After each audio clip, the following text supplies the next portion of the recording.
Today we are going to be talking about three similar yet very, very different companies, and we shall talk about Palantir Technologies, one of the most controversial AI stocks in the market, a company that almost no one can price, and a stock that has created one of the wildest valuation spreads on Wall Street.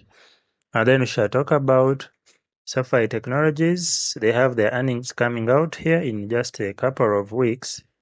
And I'm going to go over my opinion, what I'm going to be watching for in these earnings, what the company is anticipating that they will put up for numbers, and also what analysts are going to be looking for from this stock.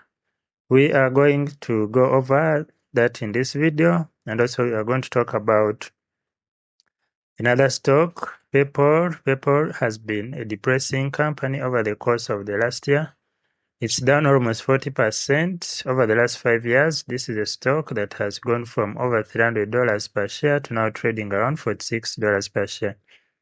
That's almost an 85% decline in this business. So we're going to go over what I'm watching for from PayPal. And they really just need to do a few things right for this stock to turn around. And it's very depressing to watch the lack of execution from this company. So I'm going to go to give my opinion on that in this video. So if you do enjoy this type of content, make sure to subscribe and to drop a like down below. So before we jump on into SoFi, what I want to say is that SoFi is a stock that by the end of 2026 is going to retest its all-time highs. I think we are talking about this stock going back to around $25 to, on the high side, maybe even $35 per share by end of this year. So there is still plenty of upside in this stock, and we are not talking about something that is outrageous, because if you do look earlier in this year, earlier 2026, we can see that the stock was trading around that $25 to $29 per share. So this is certainly reasonable for this company, and I think what we see in the back half of this year is a turnaround for SoFi, and them start creeping back up into this range. Ultimately, the way company sees their stock price rise over time is they grow their earnings.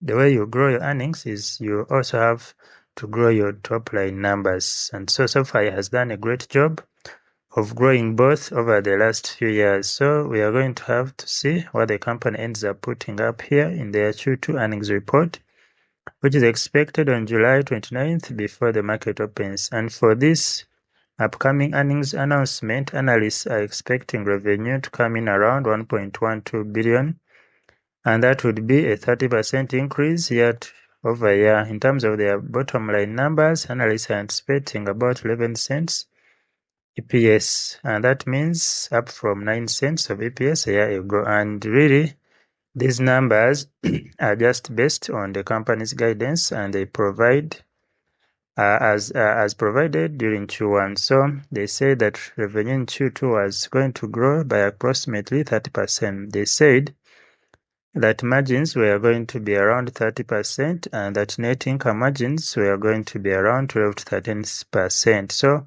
all these numbers basically come out to that 11 cents of EPS and that 1.12 billion of revenue in this quarter. But what we need to know from Anthony Noto is he's an excellent CEO. He knows what investors are anticipating. He knows that he has to come in and beat expected numbers. So he's going to sand back his numbers a little bit. And I would honestly expect that the company is going to come through and put up maybe 32 or 33% revenue growth year over year, and we might even see EPS close at 13 or 14 cents for the quarter. So, but honestly, in my opinion, the metrics that really matter are the leading indicator metrics. The leading indicator metrics. What that means is metrics that are going to contribute to top line or bottom line growth in the future. So if we think about SoFi and their business, the big thing that SoFi goes after, and this is very similar to companies like Robinhood as well, they are looking at increasing their assets under management. their AUM, and how you increase assets under management is you get more people putting more money on the platform. So basically more people contributing to their savings or checking accounts on SoFi. So they recognize that that's why growing members for this company is so important. So last quarter they grew their members count by 35% year over year. And this is very impressive growth, and I would see them again grow by that this quarter of Q2. Another leading indicator, at least in my opinion, SoFi, is fee-based revenue. For fee-based revenue mix, we saw it increasing year over year from 2023, 2024, and then 2025. In Q1 of 2026, we saw a fairly low number compared to the totality of 2025. So they went from 43% in 2025 to 36% in Q1 of 2026. So I would love to see this number go back to up closer to 40, maybe 40 plus % for fee-based revenue. So the reason that this revenue has higher margins. So higher margins mean better EPS or bottom line numbers in the future. So I'm very excited about this earnings announcement. SoFi is kind of doing their classic where they run up into earnings. So we are seeing over the last 2 months that the stock has gone up over 23%. So I think this run up is going to continue. The last couple times this has happened, it hasn't followed its normal trend. Now let's jump to the stock that is more depressing, and that is PayPal. PayPal in the last year is down 40%, but in the last month it has rebounded by about 14%. I think it's a little bit interesting to see that SoFi now has around of 25 billion market cap. PayPal has a 40 billion market cap. PayPal's a company that had everything going in the right direction, and they have just failed to execute each and every year, and it's just been sad to kind of watch this stock get beaten down every single year. But who knows, maybe this quarter is the quarter that the PayPal finally turns it around. They expected to report their Q2 earnings here on July 28th before the market opens, and they're expecting to report revenue of about 8.47 billion. That's only an increase of 2.2% year over year. And then for EPS numbers, analysts are anticipating $1.28 dollars of earnings, and that's actually down from 1.4 of EPS in the same quarter last year. Now, Domino's Pizza is very similar to what we are seeing here with the PayPal. Domino's is strong, has strong bottom line numbers, and that's kind of what we have seen from PayPal. PayPal for the current year is expected to put up around $5.31. Then they expected to grow to 5.75, and that's solid bottom line growth. But at the same time, we are only seeing expected revenue growth of about 3.5% here in 2026, and then 4.27% in 2027. So there is almost no revenue growth, and a company cannot indefinitely grow their bottom line numbers. They have to, at some point, grow their top line, and that's where PayPal's really failed over the last years. So we are kind of seeing that reflected in guidance, especially when you look at its EPS numbers, because they are expecting to decline at least non-GAAP EPS by about 9%, and then GAAP EPS by mid-single digits. So even the numbers that investors have latched on to over these last few years with PayPal and their bottom line growth being very good are really starting to look in question, at least according to guidance. Now, what I think about PayPal is lack of execution. We've seen PayPal buy Venmo, bring that kind of under the umbrella.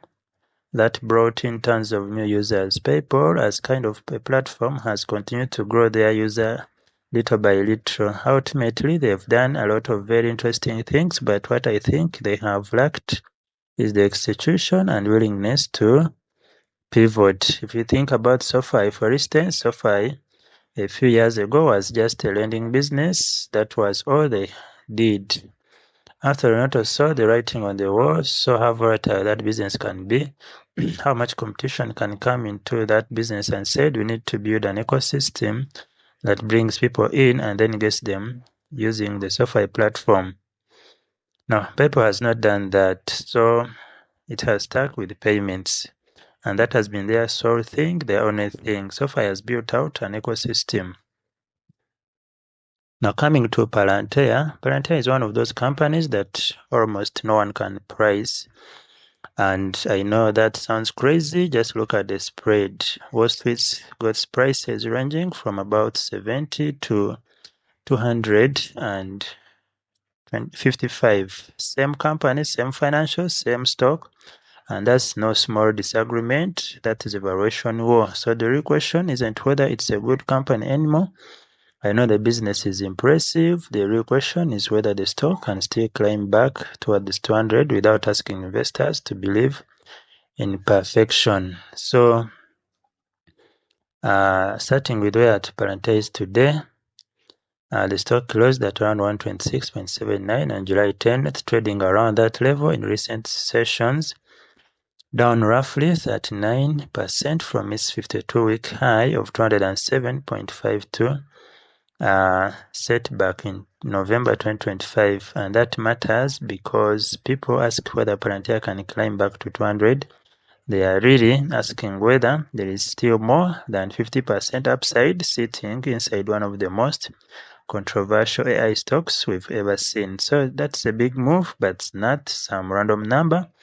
The reason 200 keeps coming up is because Wall Street itself is already pointing investors in that direction, even though analysts are nowhere even close to agreeing on what the company is worth. So right now, 32 analysts follow Palantir as a group. They are rating it a buy. The average price target is 183.12, which represents about 44% upside from current levels. But then, have a look at the range.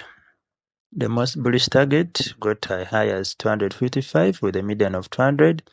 While the more cautious one is near 70 to 90. So that spread of over 3.5x between the low targets and the high targets. So you've got one side saying the stock is incredible, and the other side saying that it's going to fall. So, and that's what makes the valuation so tricky. But now the reason the stock creates such a wide split is because the company itself gives both sides plenty to work with. So the bulls really comes down to one word: growth, and the bears come down to one word, which is valuation. So, and on top of that, we see that Palantir's return on equity is 32.59, and its return on invested capital is staggering 306.8%. So that is incredible for a stock like Palantir. So if you're bullish on Palantir, this is the part of the story you probably care about most: fast growth, fast margins, real AI demand, and that's the version of Palantir where $200 a share starts to look possible. However, the bearish argument is also much simpler. It looks at the stock as too expensive. So, what are your thoughts about these stocks? And let me know what you think. Please like, share, and subscribe if you've enjoyed the analysis. And remember to put God first in whatever you do. See you then.